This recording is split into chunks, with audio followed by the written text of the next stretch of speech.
Alhamdulillah, we thank Allah subhanahu wa ta'ala who had given us another opportunity to congregate on the Muslim platform today to benefit from the words of Allah and that of His Prophet sallallahu alaihi wasallam. Tonight, inshallah ta'ala, we are going to be looking at the Muslim marriage series. And the Muslim marriage series, the topic of today is the challenges facing the contemporary Muslim family.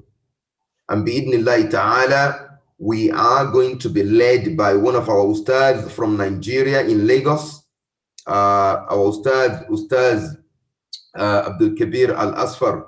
May Allah ta'ala preserve the Ustadh and make this submission something that will be heavy on the scale of his mizan yawm al-qiyamah. Now, I can see that Ustadh AbdulKabir is on. Inshallah, we are going to start, and then we would hope that our other members and people that wants to join us will join us during the course of the lecture. So for us to be able to benefit from the lecture, inshallah, the Ustadh will speak to us for another 40-45 minutes, and bi'idhnillahi ta'ala, we would take questions and answer after his presentation, inshallah. Ustadh Al Asfar, can you hear me? Yes, I can. Assalamu alaikum wa rahmatullahi wa barakatuh. Alaikum assalam wa rahmatullahi wa barakatuh. And inshallah, the floor is yours, Ustadh Al Asfar. Jazakumullahu khairan.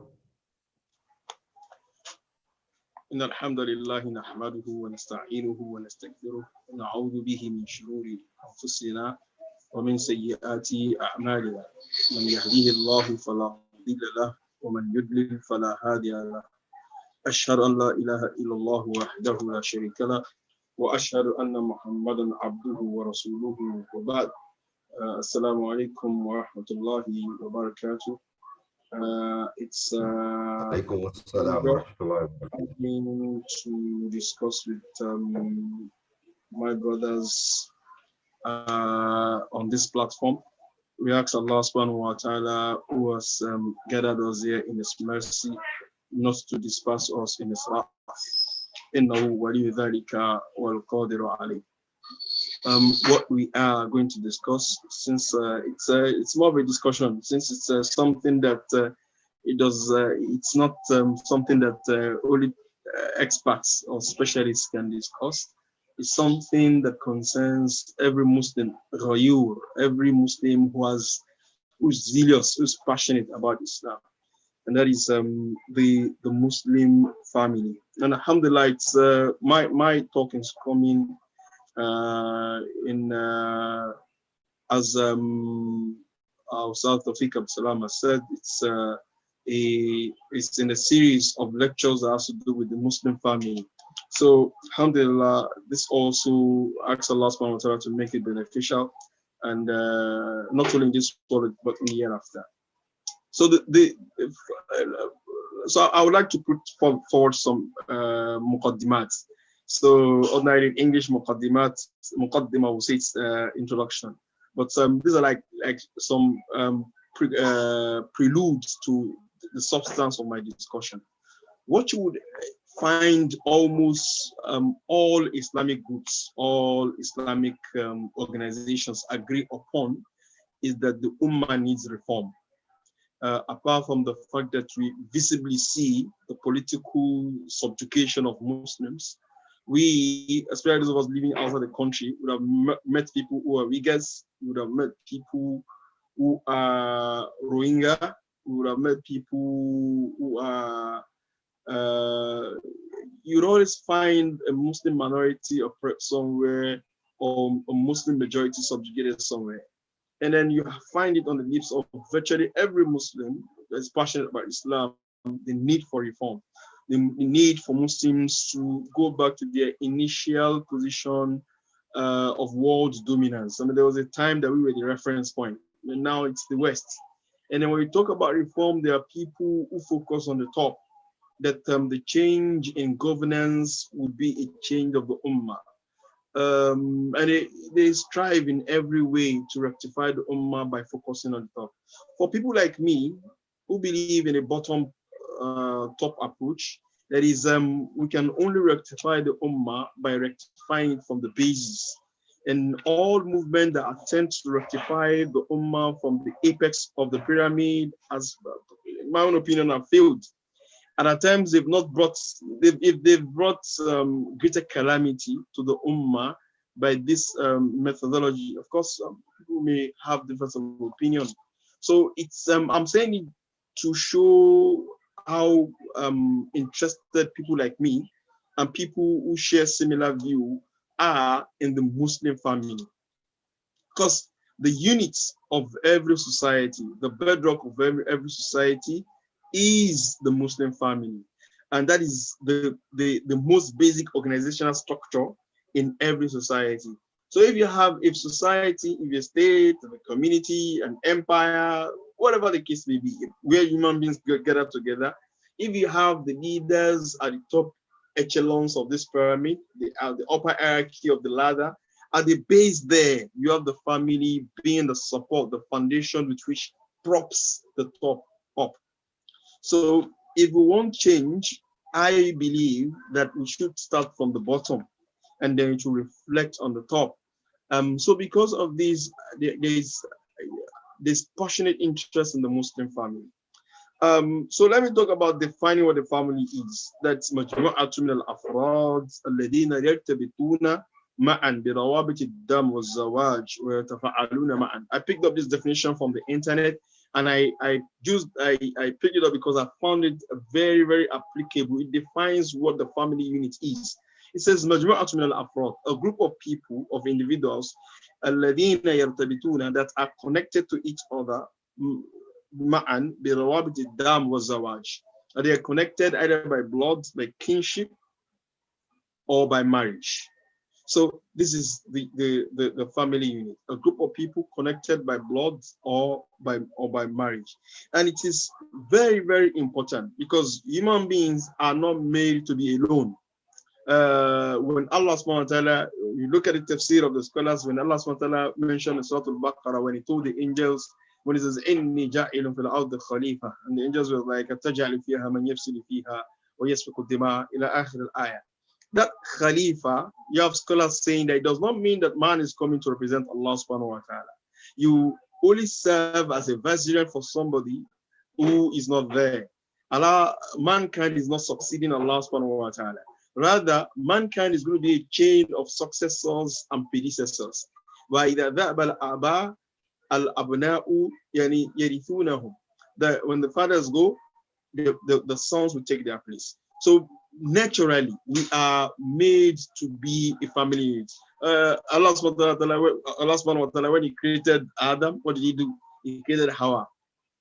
So we human beings are social creatures. We have not been created to live alone. We must live in community of other fellow human beings. And then these communities must be organized, naturally be organized by virtue of our being human. But insan, yani, kahinatun ijtima'iyya. We are naturally social creatures, and then we'll be socially organized. And then the fundamental unit of this organization is the family. It shows how important a family is. It's that pivot we look at when you want to, like you said that scientists said, show me, if you give me a pivot, I can even move the world also. So it's like this very important pivot that if you want to change society, you focus on it, and then society would change. Also, part of the importance of the Muslim family is that, as I said, it grants us this, it satisfies our natural needs, whether it's bodily, whether it's emotional, whether it's whatever it is. This is the unit of interaction with which all these are satisfied. Part of those natural instinct that a man has is the sexual instinct. Sex is as basic as the consumption of food. And then if that is the case, there must be a legit way with which we would have sexual intercourse. And then this is the only way Allah subhanahu wa ta'ala has allowed it for us is through nikah. It's through nikah with which we form the family. So also, I mentioned earlier that al-usra labnatu asasi kulli mujtama. It is the bedrock of every society. Allah says in the Quran, Ya ayyuhalladhina, Ya ayyuhan nasu ittaqu rabbakum, alladhi khalaqakum min nafsin wahida, wa khalaqa minha zawjaha, wa batha minhuma rijalan kathiran wa nisa. And Allah subhanahu wa ta'ala created us from a single soul, and from this soul He extracted the wife to be what? To be a family. So it's something that is very important in the community. What is the role of the family? The family is to protect mankind in itself. That if mankind will continue to reign on earth, if mankind will continue to exist on earth, then it must be within the family structure. If the family structure were to collapse, if let's say, it may be a slippery slope argument, let's say that this movement in the West, this LGBTQ movement, let us just a thought experiment that it becomes the case that the majority of mankind go into same-sex marriages. It means mankind as a species will be threatened because we go extinct. There won't be children to replace those people who are who would be dying. Apart from this, I've seen statistics in the Western world, in Europe, in America, that people, of course, at times this statistic comes from right-wing organizations, but we have objective research, objective papers showing that we are having a problem, or what society is having a problem. That Japan also, I mean, industrialized nations generally, there's a problem when they are not giving birth enough. And then such society, I mean, I've forgotten what they call the ritual whereby the people, the children giving birth to, will not be able to sustain that civilization. So all this show that society, the family is meant to protect al-nur al-bashari, al-nur al-insani, mankind in itself. So also it is to protect our lineages. This is of course one of the things that Islam has come to protect. That we don't want a mixture of our lineages. We don't want bastards. That is, we don't want people who are not part and parcel of our family within our family. That is why Islam has laid down very heavy punishments for zina, what we call ikhtilatul miyah. We don't want the raising of bastards in community. So also, society is to be protected by the family, and also the family structure is there Islamically to allow for a lawful exercise of our sexual instincts. Allah says in the Quran that this family in itself, as far as Allah is concerned, supposed to be a unit that is based on love and mercy. That the Islamic family is supposed to be, we talked about the fact that it is the basic unit of society, but what holds this family together in itself is supposed to be love and mercy. Allah says, وَمِنْ آيَاتِهِ أَنْ خَلَقَ لَكُم مِّنْ أَنفُسِكُمْ أَزْوَاجًا لِتَسْكُنُوا إِلَيْهَا. So the sense of Allah subhanahu wa ta'ala, He created for us spouses, لِتَسْكُنُوا إِلَيْهَا, so that we would get tranquility in them. وَجَعَلَ بَيْنَكُمْ مَوَدَّةً وَرَحْمَةً. And Allah places within us, within these family structures, love and mercy. The Muslim home, the Muslim family, the Muslim marriage is supposed to be one based on love and mercy. Then, of course, some other things will come, like adala, like justice, like kindness and stuff like that. But the basis of every family is that of love and mercy. That is when a family will function properly and play the role it ought to play. But as important as this role is, when I start talking about these challenges, I may also get here. Oftentimes, problems in society, people go so far, like I mentioned, to rectify problems in society, whereas the solution to this thing is actually very, very near. So, one of the reasons why we are having problems, especially in the Muslim world, is because the family structure is not functioning optimally. Even if it's functioning at all, it's not functioning the way Allah subhanahu wa ta'ala wants it to function. And then seeing the importance of the family structure, as I mentioned, we will see the challenges that has come to affect the family unit, and that has had ripple effects on Muslim family all over. So I would mention some challenges that are pre the coming together of the wife and the husband to make up a family. challenges that are there pre the family structure that threatens the existence of the family in itself. So the first one is that people do not even want to get married in the first instance. That the Islamic family structure has its very existence being threatened.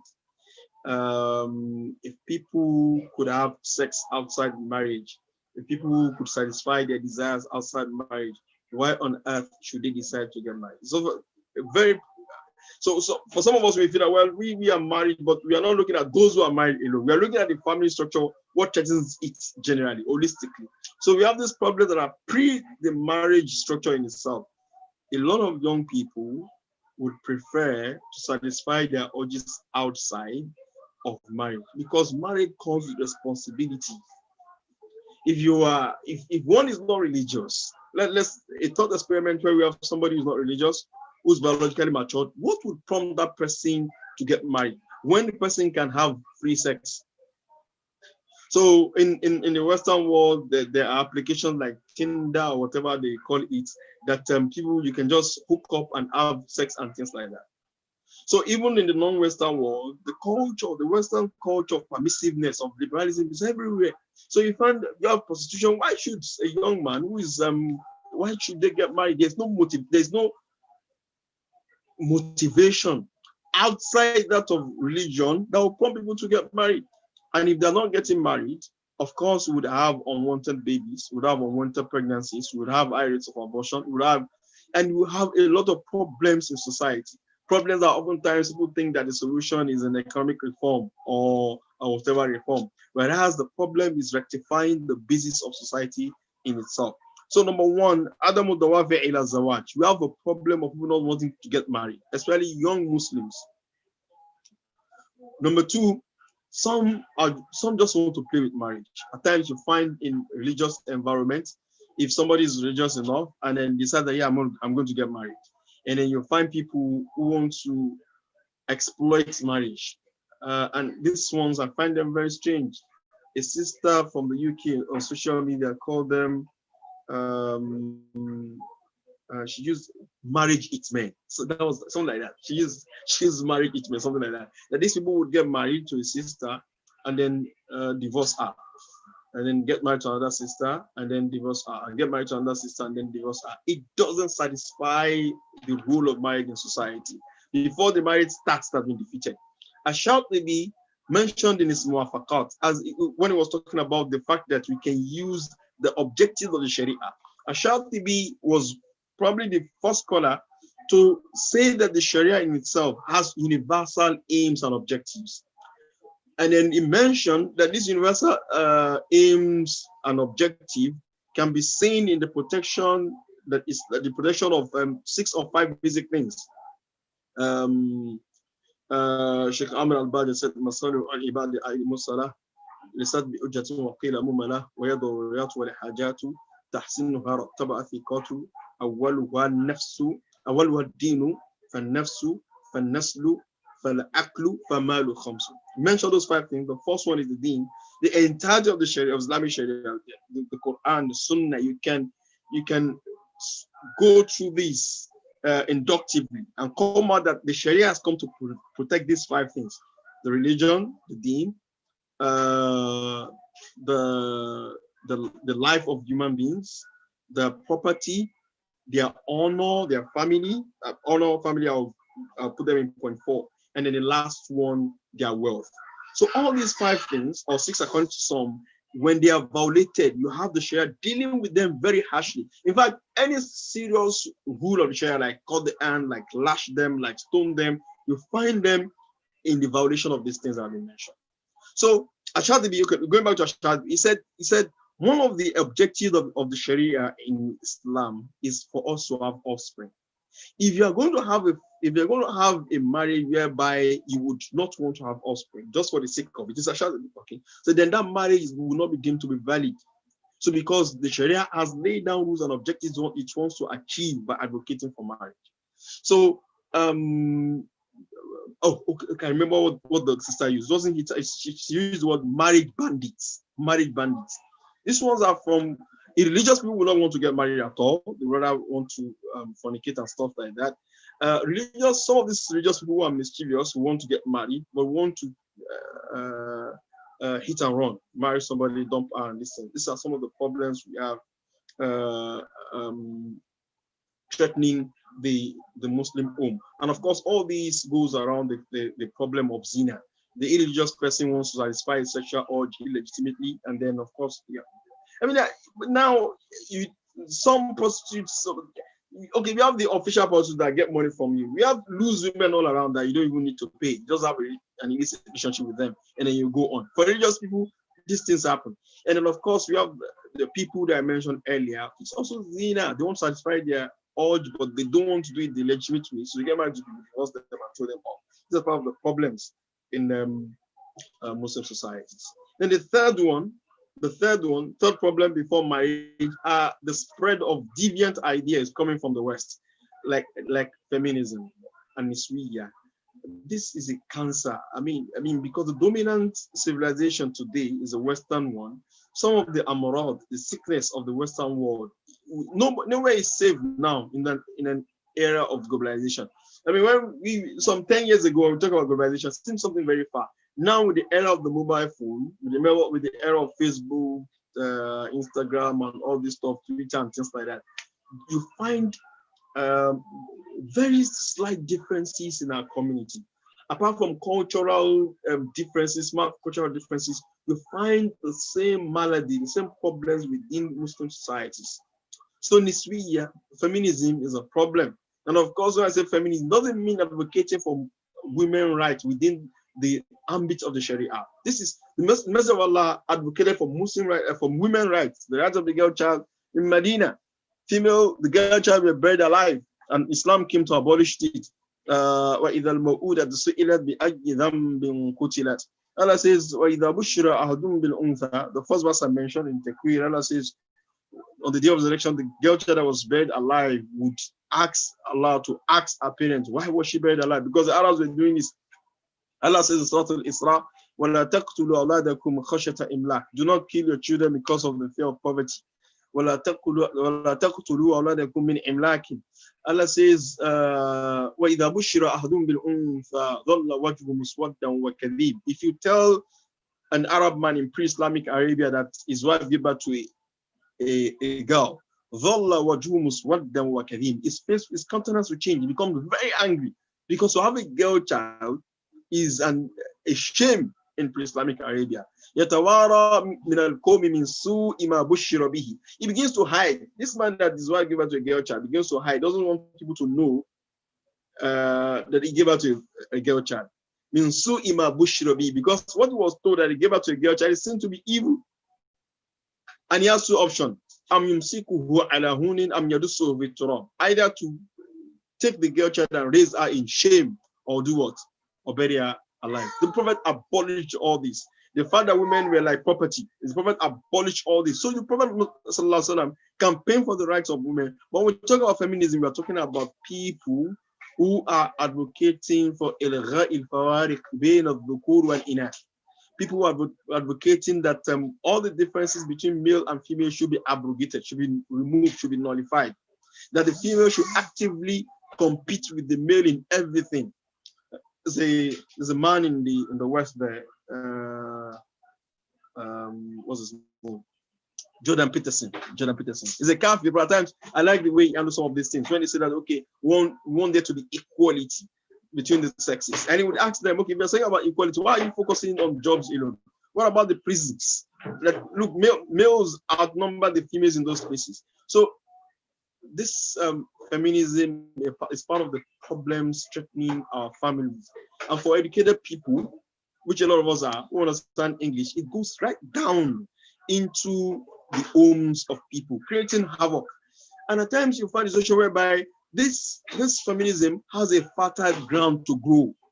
In an environment whereby the rights of women are deprived, in an environment, and I'll come to, okay, don't let me even delay. Let me talk about it now. We're talking about the family. So Islam is family-centric. I should even talk about this when I was talking about the importance of the family. Islam is family-centric. It is interwoven the rules of Islam will not be totally satisfied if we do not have the family on the same page. I give two examples. If somebody dies, his immediate family inherits him. That's one evidence.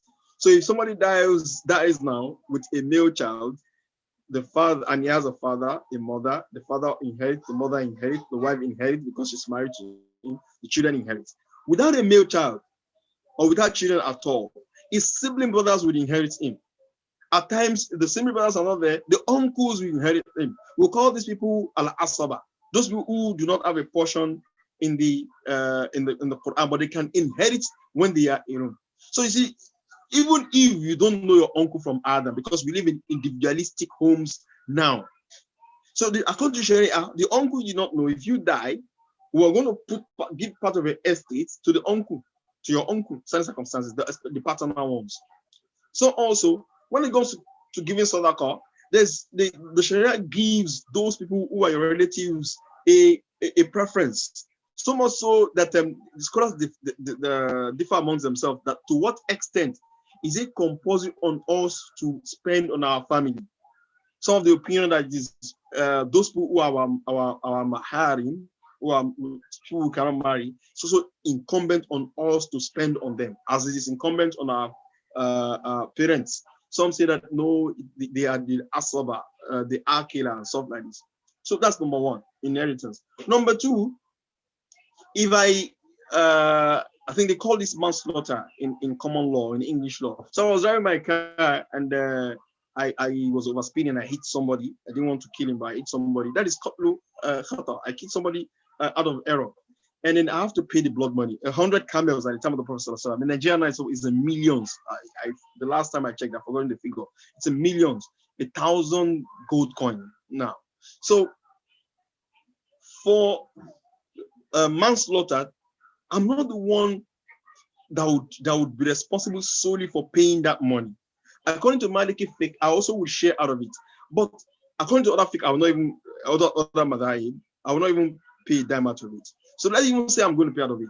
But there are people who are my family who are directly responsible to pay this money. We call them al-akila. Al-akila. When you commit manslaughter, those people who pay the blood money to the family of the person you have killed are your family from your father's side, your paternal uncles, your siblings, and stuff like that. So see that you can't say that I'm living alone. It's me and my wife. It doesn't work in Islam, because if you commit a crime, we'll go and meet we'll find out your family. Those things are rawabit. They are things that tie us and our family together. Islam is a family-centric religion. Those are just two examples. We have further on.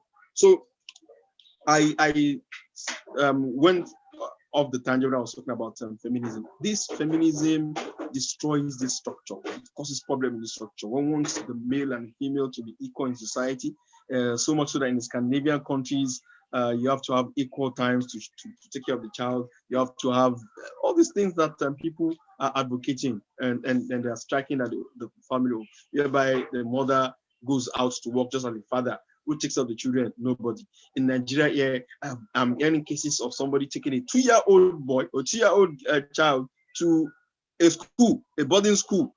And I was telling the people, the owners of the school, that you must, if you accept that child, you're also committing haram. Why? She's okay. People are ready to dump their children. Some I've heard of a case whereby the child was still breastfeeding. The mother would have to put her breast milk in a what's it called? Feeding bottle and drop it at the nanny. We will not raise children who would be helpful for society in this way when the primary project of society is being jettisoned by the mothers. Allah.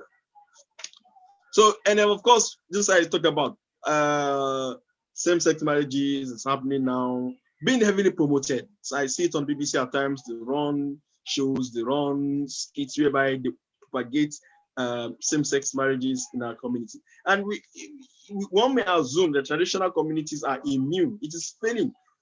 We have Bobrisky in Nigeria here. When we were growing up, some of these things were unthinkable, that a man decides to start dressing like a woman. It is unthinkable in traditional African society, but it's happening.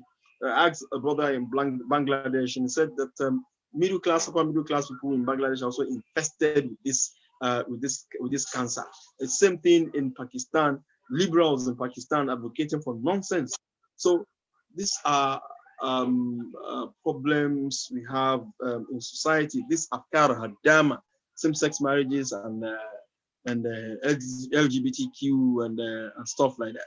You don't support it, you're like a co-magnum man. These are problems we are envisaging right before the onset of marriage. Problems that will just make the Muslim family far, far more difficult to have in the future. A lot of people, if you find people who have girls, even complain that I'm afraid of how the marital life of my girl is going to be. Now, post-marriage, we have problems, challenges that are not allowing the Muslim family to function optimally. One of them is money. Perhaps for those of us living outside the country, it may not be a problem because you've got the social amenities, even if you don't have that money, electricity and stuff like that, housing and stuff like that. In Nigeria, it's not easy. There are families that have collapsed. I sit with couples at times. There are families that have collapsed. And the thing is not that somebody is being mischievous or that somebody is being wicked or somebody is being, at the base of everything, you realize that money is a problem. Realize that money is a problem. So families would collapse, and then there are problems when there is no economic backing. So that is you sit down with the couples and they tell you what the problem is, and you're not able to identify a problem. Oftentimes, when couples tell you there's an issue, and you sit down with them and discuss with them, and you cannot identify a problem, usually two things: finance or social intercourse. So then, in a poverty endemic environment in Nigeria, oftentimes it is money. So this, I'm not an expert when it comes to personal finance, but it's something you notice. This is a problem. Poverty is a major problem. And it's not in Nigeria alone. Across the Muslim world, there are poverty-motivated prostitution also. Yes, of course, we may say that they have no justification, but this is the blunt reality. At times, you have poverty motivated prostitution. The time is not on my side. I wanted to share a story somebody told me, but let me skip that so that I'll be able to talk about the other points. Cutting off family members. We are having a situation whereby it's me and my husband, or it's me and my wife, and the children. This is wrong as far as Islam is concerned. Allah says, Surah An-Nisa, that's Quran chapter 4, verse 36. It's a general verse that talks about those people that is mandatory and also be kind to. Allah says, worship Allah subhanahu wa ta'ala, do not associate partners with him, and then be kind to your parents. And you must be kind to those who are your family members. It is not allowed Islamically for one to decide to sever ties with one's family.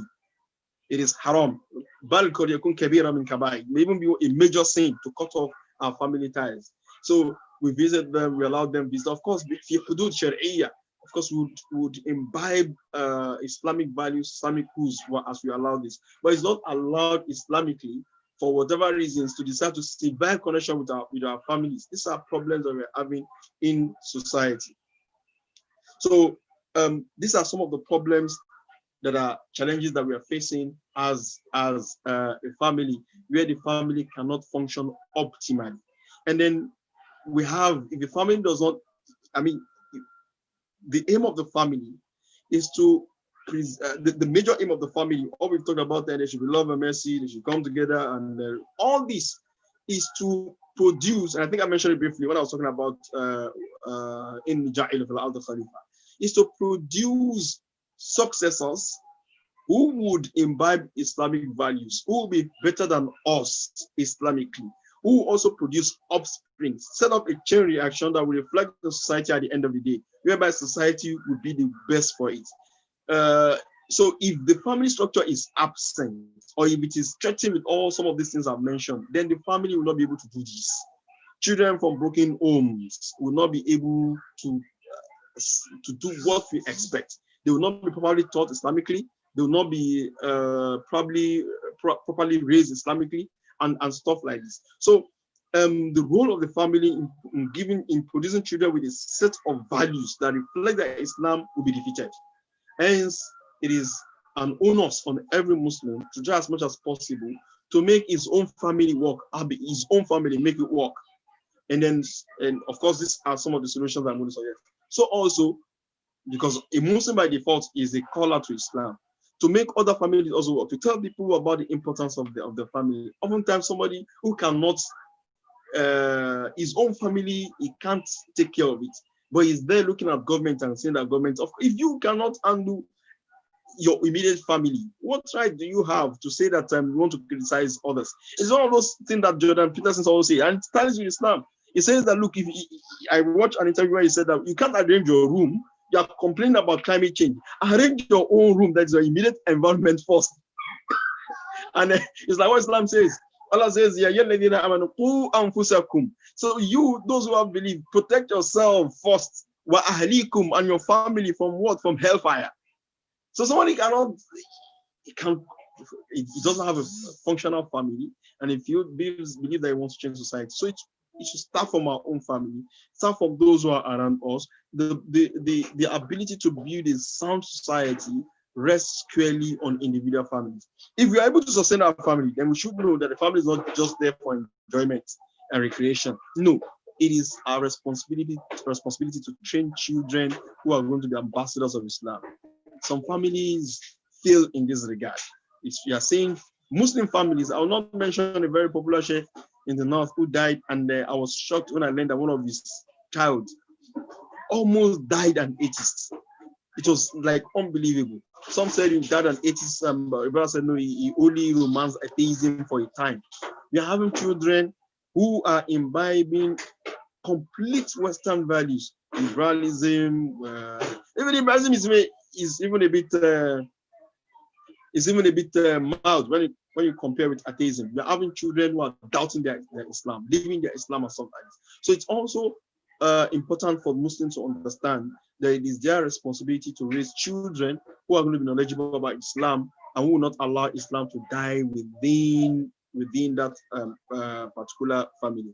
So the British Prime Minister, what's his name? Boris Johnson. I learned that his great grandfather also was a Muslim, and then nearly all the children of that man, a half who memorized the Quran, nearly all of them are now atheists. They're not, at least Boris Johnson is not a Muslim. I don't know if he's an atheist. And then one who is hostile to Islam at that, who called Muslim women letterbox because they wear the jilbab. So our family has a goal and a role that if you are able to surmount these challenges, our role and our goal is to produce Muslim children who will optimally function in society, who will not sacrifice their Islam, sacrifice their morality, and who will be in future be able to reform the Muslim society every other person dreams of. We may not reach the target in our lifetime, but what is important is that we die on the way to achieving that. May Allah SWT give us a firm understanding of the day. I would pause at that and take questions if there are any. Assalamu alaikum wa rahmatullahi wa barakatuh. Alaikum assalam wa rahmatullahi wa barakatuh. Jazakumullah khair, Ustadh Al Asfar, inshallah. Jazakumullah khair. I would like you to put on your camera, if you don't mind. And for the brothers in the UK, I don't know whether you can help look at the YouTube channel if there's any question or any comments on the YouTube channel. There is a question from Abu Mai Ibn Taj. He said, do you have any advice with regards to FCMB star boy that's taken over social media recently? Who is the real father of the children considering emotion attached there? I don't know the FCMB star boy story, but I don't know whether Ustadh AbdulKabir, you know about this star boy issue on social media. I got to know about it. Is it this morning? And I had to write a bit on it on my Facebook page because people were raising it. I mean, it's all over. It's a viral stuff. The man was married to a woman and he had 2 kids, and the woman let him know that our boss was the owner of the children. And then as far as the story goes, he had a stroke, which he never fully recovered from, and died later. So some said it's out of the outbreak. And it's what we are talking about. I'm seeing some, and that was why I wrote about it on social media. Somebody was saying that they would want to run paternity tests for their children and stuff like that. So the thing is that household was not an household that was built on Islam at initial. Yes, this may happen in a Muslim family, but it's going to be something very, very rare to occur. You won't have an upright woman doing what this woman has done. Have this man, it's pitiable. He was spending heavily on these children, and they were not his. And she was so heartless to let him know. And she fled to the West and then was seeking asylum by saying that she was afraid of marital abuse or whatsoever. So when we want to marry, we also need to look at the character and the religion of people we are getting married to. So the second part of the question, as far as Islam is concerned, the children are for the man that died. The boss that was actually the biological children will not be given any, Islam in an Islamic setting. He is not the owner of the child. Because as far as Islam is concerned, if there is a valid a nikah with a valid akdu, the akdu is valid, and even if the woman claims that these children are not my husband's, if the husband is saying they are mine, al waladu lil firash, al waladu lil firash. That was the judgment of the Prophet. The children belong to the Sharia recognized husband, unless the Sharia recognized husband says they don't belong to him, and then of course he has to go through the process of talaqul li'an, where he will take oaths that these children are not his, and then 4 times, and then invoke the curse of Allah on himself if he was lying. Wallahu a'lam. Now, Jazakumullahu khair. As we all know, the topic of today is the challenges facing the Muslim family. And our Ustadh Lekhair, Allah Ta'ala reward him, he had given us a lot of insight into many points that he raised. Part of them is how we, Muslim men and women, how we design our home as Muslims. What are the elements of the Muslim home? He mentioned key challenges being, financials. As we know, in our environment, whether in Nigeria or in England, finance is a key element of the Muslim family, and practically in a physical experience, there's been a lot of complaint, a lot of marriages in trouble because of finance. Another key element is actually the understanding of the people who made up that family, the Islamic understanding, which is the key one. The Islamic understanding, as the Ustaz mentioned, all these FCMB Starboy cases wouldn't really happen if there's a proper Islamic understanding anyway. A Muslim woman will not be found wanting of such atrocities. Neither would a Muslim man be found in such, act as well. So Islamic understanding, proper understanding of Islamic processes of setting up marriages setting up families through marriages in the halal way would prevent all those problems, all those challenges. Um, and I would want to also add the challenges facing Muslim family today as well. You could see that the Ustaz is very current, is contemporary. He knows what's going on with the Muslim family across the globe. He was mentioning, examples from Bangladesh, from Pakistan, from England. It's all around, mashallah, tabarakallah. Like, you see that there is an effect of social media, effect of the modern day life, the modern day picture life, looking glamorous, looking beautiful kind of a life, impact of that on the Muslim family when there is no proper Islamic understanding. People wanting what other people have, them, woman wanting the other husband of the woman had provided them without actually knowing where to get that income, get that sources of means for. So all these challenges, they are all challenges. And the key challenge, which the Ustaz mentioned, is the challenges of raising an excellent Muslim child. The challenges of raising our children environment that we would be sure that they are personalities, they are Muslim personalities that we are looking to build. So dropping our kids off our neck after we've had them in those nursery schools and actually sending them into boarding house. We're not saying we shouldn't send kids to boarding house, but at least the boarding houses that the Muslim children wants to go should be boarding houses where they can learn both Western and Islamic education without jeopardizing their akida, without jeopardizing their Muslim personality. So this challenge of raising excellent Muslim children, there are also factors that we Muslims today we take into, you know. And there are many other factors that the stars does anyone have any question before we go? I think we are going to make sure time today. Inshallah. Is there any question on YouTube, brothers? Any maybe there's anyone who can help us paste the question from the YouTube side? And inshallah, if there is none, bi'idhnillah ta'ala, Ustaz Al Asfar, do you have any concluding message that you would like to share, especially with the Muslims in England, because majority of people on this call, they are not. I think I'm the only one from Nigeria. Me and you, we're only from Nigeria. I think the majority of people are actually in London, Lekki and the main Osun State somewhere. So may Allah Ta'ala reward you, Jazakumullahu khairah. And Ustaz, I would like to also say that as you know that this lecture today is a series. You do this lecture often, have been told.